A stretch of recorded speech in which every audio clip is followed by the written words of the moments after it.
Muito bem, a gente tem uma outra informação agora sobre o Supremo Tribunal Federal que confirma o transporte público gratuito no segundo turno. Direto de Brasília, a gente vai chamar a Luciana Verdolim. Bom dia, Lu, seja bem-vinda.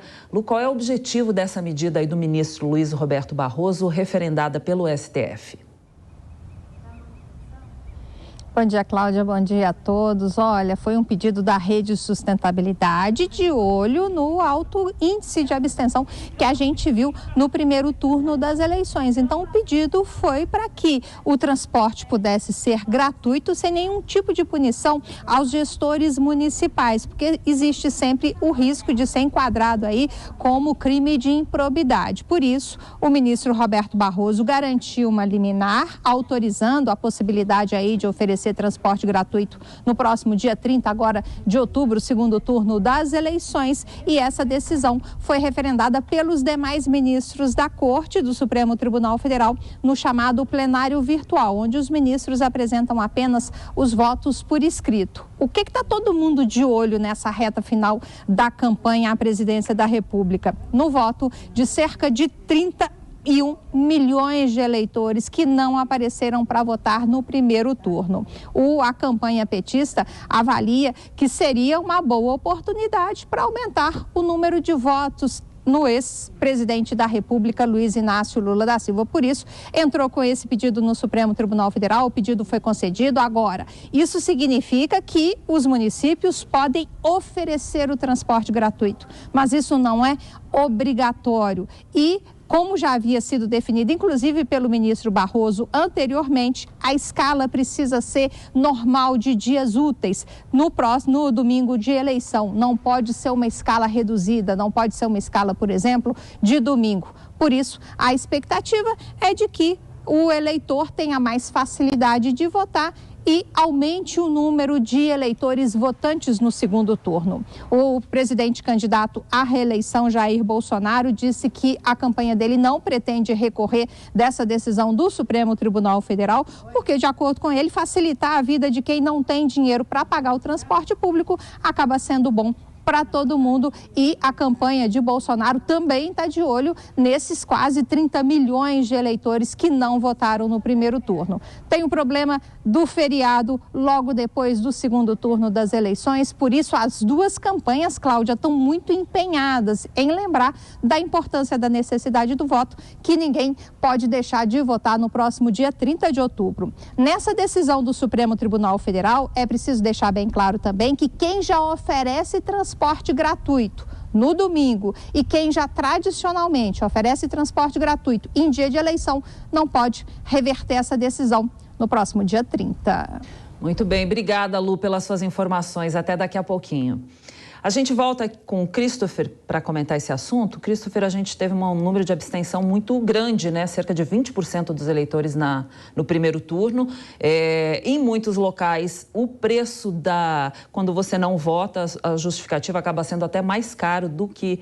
A passagem, aliás, acaba sendo mais cara do que a justificativa. Então, muita gente pode decidir não ir votar nesse dia. Como você vê essa decisão do STF dizendo que agora é permitido não cobrar a passagem, o transporte público nesse dia da votação? Bom, a trajetória histórica dos pleitos de segundo turno demonstram que as taxas de abstenção no segundo turno são sempre maiores do que no primeiro. E num pleito tão polarizado como nós estamos vendo agora, as pesquisas demonstrando, é crucial para as duas candidaturas que eles façam todos os esforços para que não haja um número grande de eleitores que não votem ou que votem em branco. A decisão tomada pelo Tribunal Superior Eleitoral, sobretudo pelo Supremo Tribunal Federal, auxilia, né, para que haja acesso às pessoas de baixa renda ao voto, né, porque elas terão maior facilidade para se deslocar aos lugares de votação. Só que isso não é a garantia de que não haverá um número grande de pessoas que vão se abster do voto. Nós vamos ter que nos surpreender no dia da eleição e saber, né, se isso de fato vai impactar diretamente no resultado final do pleito de segundo turno. Bom, a gente tem uma arte que mostra aí o resultado das eleições presidenciais pelo país.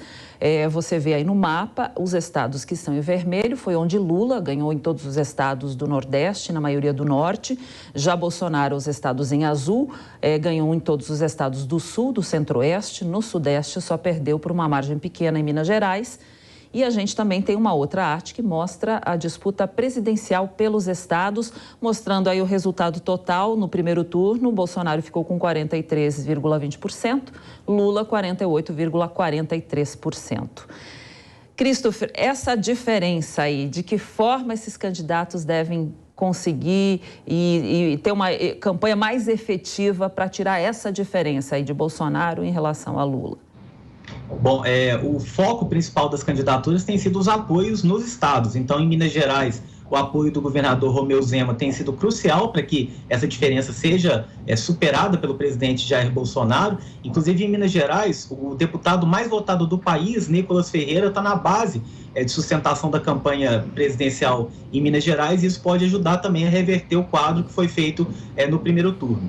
Em São Paulo, o maior colégio eleitoral também tem sido importantíssimo para os candidatos, porque garantir essa dianteira de Bolsonaro é crucial para que ele possa ganhar também no país. Então, de forma geral, São Paulo e Minas Gerais são os estados-chave para as candidaturas de forma geral, né? É importante dizer também que o ex-presidente Lula tem uma dianteira muito forte nos estados do Nordeste. Por isso, o presidente Bolsonaro tem feito algumas visitas e tem mobilizado alguns cabos eleitorais importantes na região Nordeste para que essa diferença diminua e que tenha resultados diretos sobre o pleito no plano nacional.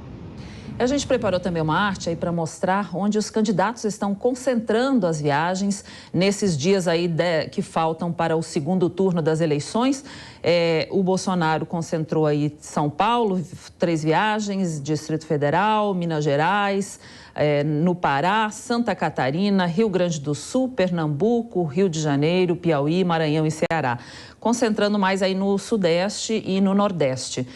Já Lula, São Paulo, Minas Gerais, Rio de Janeiro, Bahia, Sergipe, Alagoas e Pernambuco, também concentrando no Sudeste nesses primeiros 15 dias, mas ficando bastante também em São Paulo. Christopher já falou, São Paulo, a gente tem aí o maior colégio eleitoral, né, Christopher? Então, a disputa realmente está se concentrando aqui em São Paulo, pelo jeito. Pelo menos é o que deve seguir daqui para frente também, né? Exatamente. Lá no Nordeste, a diferença que garante uma vitória do ex-presidente Lula, ela é muito considerável, né? Já quase 70% do Nordeste vota em Lula. Então, me parece que a estratégia do presidente Bolsonaro é focar no Sudeste e garantir essa dianteira nesses estados, especialmente em Minas Gerais, onde a margem de vitória de Lula foi bastante apertada em comparação ao Bolsonaro. Então, nesses termos, é necessário que reverta esse resultado aqui. E os apoios, como eu disse anteriormente, são fundamentais nesse momento da campanha. Então, os cabos eleitorais disponíveis nesses estados é o que, de fato, fará a diferença para que o resultado nacional expresse aquilo que acontece nos estados. Há uma consideração feita pelos cientistas políticos, analistas políticos, de que quem vence em Minas Gerais tende a vencer também no pleito nacional.